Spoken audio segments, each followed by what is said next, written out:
time travel stories are hard. Despite the fact that there are numerous iconic stories in many different mediums about or featuring time travel, that is a sentiment that you will hear from many science fiction authors and fans. Time travel stories are hard. And the biggest example you are likely to hear, other than all the time travel centric science fiction films and books that have failed to stand the test of time, is the Terminator franchise. After so many sequels, most of them, if not all, falling short of meeting the high bar set by the first two films, it's easy to feel jaded about any new entry in the franchise. And yet, Terminator Zero stands out from the endless parade of lackluster sequels.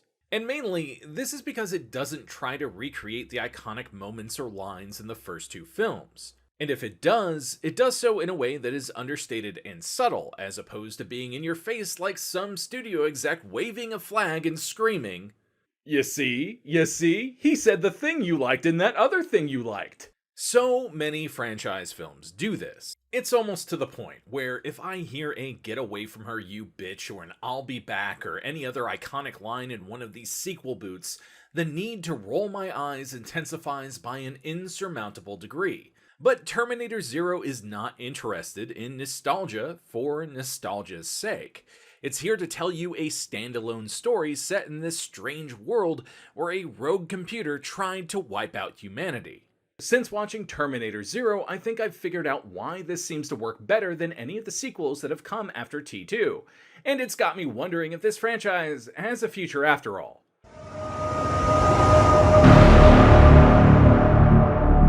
Terminator Zero is the best thing to happen to the Terminator series since Terminator 2 Judgment Day. Some would say the Sarah Connor Chronicles were the best thing since T2, but since it was never finished, thanks Fox, and I haven't seen it in ages, I don't know if I can really comment on it here. Maybe I'll do another video covering it if this does well, assuming I can find a place to buy this series on DVD or something.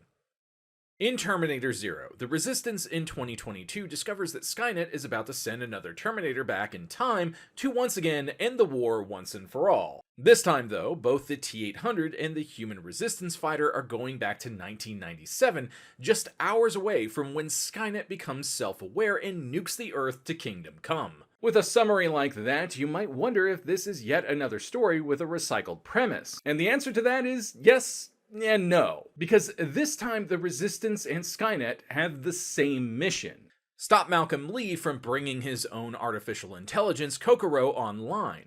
They'll both do anything to accomplish this mission, and yet they both have their own motivations for doing this. It's also true to say that Terminator Zero is not perfect. Remember I said this when I get around to talking about T-Zero again, because it's important. Before we can move forward with discussing this show, we need to talk about the original Terminator, its sequels, and why they never seem to be able to get it right. The original Terminator is a science fiction horror film. Not many would disagree with me there. The Terminator itself could be seen as a slasher villain, and the film does play with some of the rules found in slasher movies like Halloween and Friday the 13th. The bleak, always night future of 2029 with its endless parade of killer machines, sometimes rolling over mounds of human skulls on their hunt to exterminate the human species. Its allusions to a total nuclear holocaust caused by a self-aware defense computer called Skynet, and the Resistance living in squalor having to feed themselves with rats, are all nightmarish in concept and imagery. And considering this film was shot on a shoestring budget using guerrilla filmmaking techniques, i.e., when filmmakers film on location without the proper permits, it's visually impressive. Arnold recently talked about this process in 2022, remarking on one scene in particular. I remember I got out of the car and they said go across the street here, sunset, and punch the car. We need the shot. So I walked across the street and looked Terminator-esque and then looked around and boom, punched through the window, and that's the way we shot the first movie. The film was made for $6.5 million, and yet it went on to earn $78.8 million worldwide. A massive success. In 2024 dollars, that's $238.5 million against a budget of around $19 million. A massive profit no matter how you look at it. This film does not look homemade either. It's gritty and dark and tense. Every moment where the Terminator is on screen is pulse-pounding. You genuinely worry that Kyle and Sarah are not gonna make it. Michael Biehn's performance as Kyle Reese is raw and believable. He's intense, paranoid, and you can really buy into the idea that this guy grew up in a post-apocalyptic future. And surviving on rats. This is something we absolutely cannot say about Jai Courtney in Terminator Genesis. God, what were they thinking with that casting? Linda Hamilton gives a strong performance as well. She makes for an effective final girl when she's forced to take matters into her own hands, though she wouldn't really shine until Terminator 2. She always feels believable as this average waitress who's just been thrust into an unbelievable situation. The effects are generally impressive for a micro-budget film from 1984. The puppetry isn't quite as good as what Stan Winston would go on to do in the series, but the effects work in T1 also gives it this strange, almost dreamlike quality to the scenes where it's most prominently featured. Like this one Alice in Chains video I remember seeing on Beavis and Butthead as a kid. It left an impression on me. Speaking of the stop motion, as a teen watching this film, I found the stop motion to not be entirely convincing. But now, when I see that Terminator endoskeleton walking down the hallway at the end, I can't help but smile at how fucking nightmarish it looks. And you don't stop feeling the threat to Sarah Connor's life until the hydraulic press comes down and crushes it to scrap. The original Terminator is a fantastic science fiction horror flick that raises some intriguing questions about artificial intelligence, human survival, and even some deeper ideas about grandfather paradoxes. Is the John Connor in this version of 2029 the same John Connor fathered by Kyle Reese? Is this a time loop?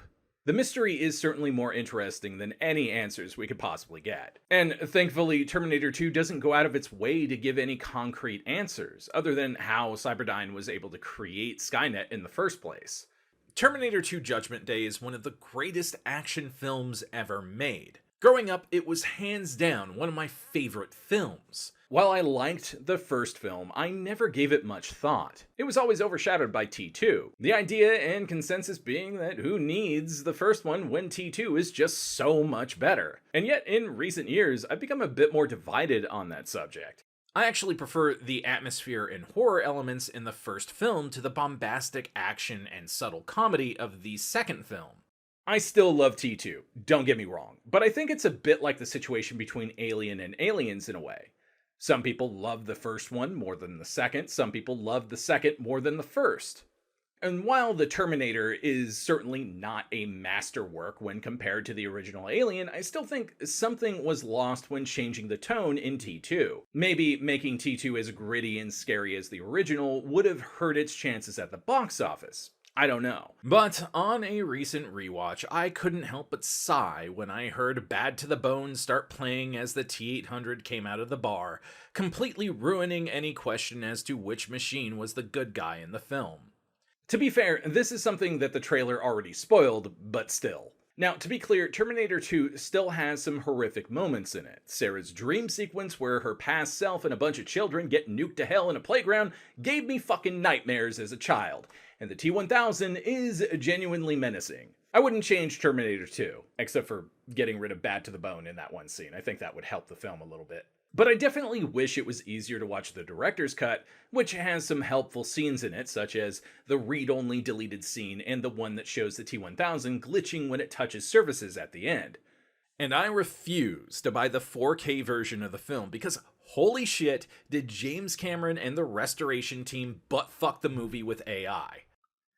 James Cameron doesn't do what James Cameron does for James Cameron. James Cameron does what James Cameron does because James Cameron is James Cameron.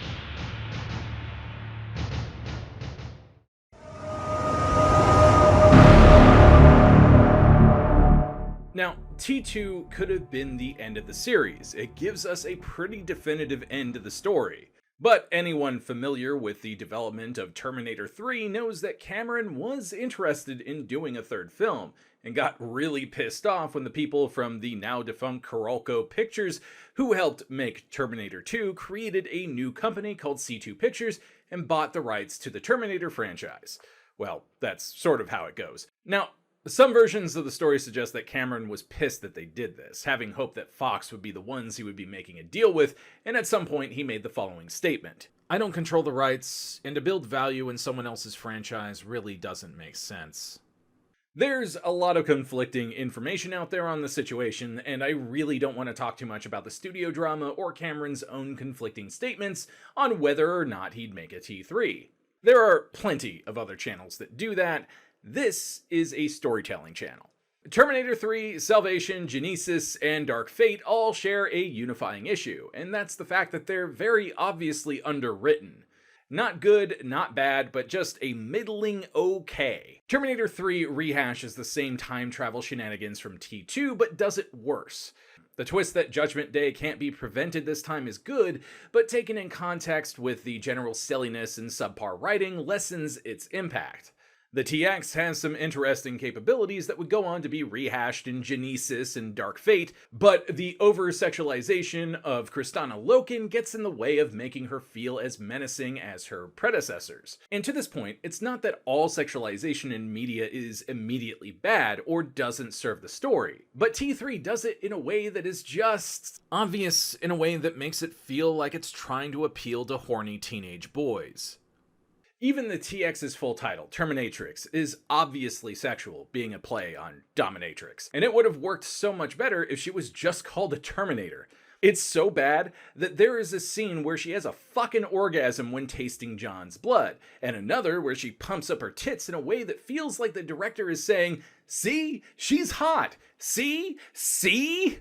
Which is a shame. One of the coolest and most chilling things about the Terminator series is that they can look like anyone. And while we see this reflected in the T-1000 and the TX, there is a real missed opportunity to have the T-800 played by literally anyone else besides Arnold. This is largely because of how popular Arnold's rendition of the Terminator was, but by this point in the series, it would have been much better to utilize him in more creative ways, while still highlighting other actors as T-800s. It makes no sense that Skynet would only make cyborgs with Arnold's face and body type. Kind of defeats the purpose of the infiltrators in the series, no? With the T-1000's or TX's ability to mimic anything it touches, why not have the evil Terminator take the form of someone John is closest to in the actual film? Hell, the T-850 even tells Nick Stahl's John Connor that Skynet used John's attachment to the T-800's appearance to get close and, finally terminate him in the future. So why the hell wouldn't the evil Terminator be something similar? It would be way more fun to have Arnold be the bad guy again, with all of these cool new abilities, and have the female Terminator be the reprogrammed defender, in my opinion. This would pay homage to the original film, and have the added benefit of playing on the audience's expectations of Arnold's likeness, equaling daddy. It certainly would have prevented people from screenshotting the film and revealing that the first two acts are shamelessly ripped off from T2, sometimes shot for shot. And while T2 does repeat some of the beats from the original film, I always took this to be an example of how time and history can be terrifyingly cyclical. Kind of like how a nightmare is always scary even though it repeats. Sometimes knowing what's going to happen is part of the horror. But T3's repetition of camera angles and compositions comes off more like a cheap copy than an original story with its own point of view. And how about that product placement? After watching Terminator 3, did anybody else get the sudden urge to buy a Nokia brick? Just for the taste of it. Don't you just hate product placement? T3's biggest saving grace is its gut punch of an ending, when Judgment Day actually happens and John and Kate just have to deal with it. This was the best part of the movie. And after having rewatched it, my other takeaways of it are: Nick Stahl was horribly miscast as John Connor, it's way too campy, the TX's ability to control fully mechanical cars is stupid, it's too colorful. One video I watched said the colorist from the Sam Raimi Spider-Man films worked on T3, and that makes total sense. And I hate that I can't get Dat Funky Man out of my fucking head. Talk to the hand. But enough about T3. It's honestly pretty forgettable when you don't take Genesis into account.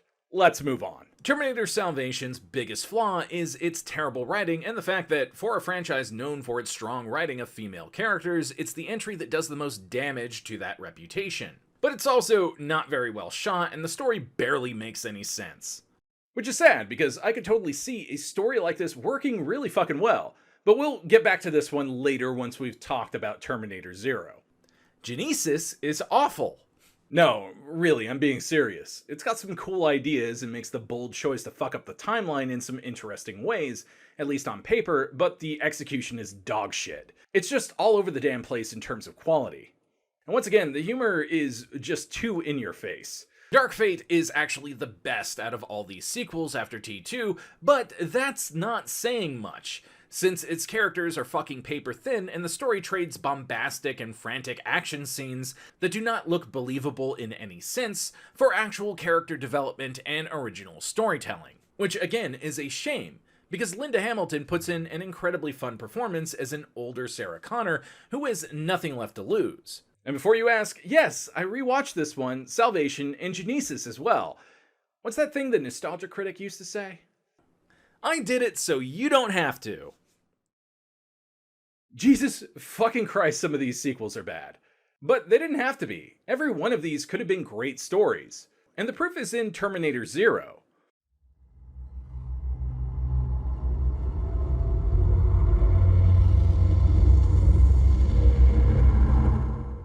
One of the biggest problems with the Terminator franchise is its timeline. By the time you hit Genesis, it's a fucking mess. And largely that's because the writers didn't clarify what version of time travel they were using. And while that was an advantage in the first two films, in later entries it becomes a massive problem. Because in fiction, there are many different types of time travel. The most common you'll find in movies, though, is the grandfather paradox, where changing something in the past threatens to erase something in the future. However, my favorite version of time travel is where traveling back in time and changing things does not erase the future you came from, but rather creates an alternate timeline instead. In the case of the original Terminator film, that's killing Sarah Connor so John Connor can never be born. This is the type of time travel used by Terminator 0. I remember first encountering it in Dragon Ball Z during the Cell Saga, and it's actually based on quantum mechanics and real science up to a point. In one episode of Terminator 0, a mysterious woman explains that Skynet inherited some of the flaws of the people who built it, that it doesn't understand time travel, and that the Resistance and Skynet have been at this for a very long time, sending dozens of would-be protectors back in time to guard various future Resistance fighters. When Aiko asks why even bother if it's not going to change anything in their future, the woman says they do it because they're human. And that's a pretty powerful idea, too. Because when you think about it, letting Skynet create all these alternate timelines where it wipes out humanity is pretty cruel in a way. If you did nothing, you'd essentially be dooming countless billions of people to a hopeless future. And humans, at least those in the Resistance, don't like that one bit. The idea that Judgment Day has happened over and over and over again in countless timelines is, frankly, terrifying. It raises so many questions and possibilities. Suddenly, the idea that Skynet might one day be successful at killing John Connor as a child isn't so terrible, because with all of these alternate timelines, there could be one similar to the one in Dark Fate. Even T3 can work with the right tweaks to the story. And, not taking a shit all over the tone and mood from the original films. Skynet being the product of a military organization or defense startup is also something that rarely ever gets taken full advantage of in any of these sequels. Like, it's a defense computer. Why wouldn't Skynet have backup plans in T2? Alright, so imagine for a moment that the T-1000 and T-800 in T2 don't come from the original 2029, but rather a new 2029. One that branched off in T1 after Kyle Reese, Sarah Connor, and the original T-800 duked it out in 1984. I think it would have been a much more intriguing idea if T3 went with the idea that some of the data in the damaged chip from the first Terminator was discovered by the new Skynet in the new 2029 and made contingencies. Imagine if it was part of the plan to learn from its mistakes in this way. If it figured out how time travel worked after sending back a Terminator to 1984 and observing that nothing changed for its present. Furthermore, after failing twice essentially, why even bother killing John Connor as a kid? Surely, Skynet would have anticipated that a Sarah and John Connor with future knowledge would think of the possibility that they could use its own strategy against it. The question of which John Connor is the real John Connor essentially doesn't matter and doesn't even have to be answered because neither of them would ever meet each other. This would have been a much more interesting way to set up Dark Fate's story than just rehashing Terminator 2's plot with a new savior. Not that there's anything wrong with the performances in Dark Fate, mind you, but the writing didn't do them any favors. I actually like the idea that someone like John Connor is inevitable, even if he dies. Either because the universe or time wants it to happen in some Doctor Who fixed point in time way, or because humanity is just way too stubborn to die. It's an interesting idea, but the writing in that film just doesn't sell it, and doesn't even bother asking questions in regard to this premise. Danny is just the new John. No discussion, no thoughts, and no questions necessary. Also, Legion is such a lame name for Skynet's replacement. Salvation is the only sequel that doesn't feature time travel, but it could have benefited from using the time travel that has already happened in its own timeline in a more obvious way to set up its big twist at the end. This one change or revelation kind of retroactively fixes a lot of the issues with the timeline, or timelines, I should say. Now you can look at some of these films as their own thing. It doesn't fix the bad writing or any of the other issues with them, but it does paint an interesting possibility for the future of this franchise. Because while Terminator 0 is the best Terminator thing since T2, it's still flawed.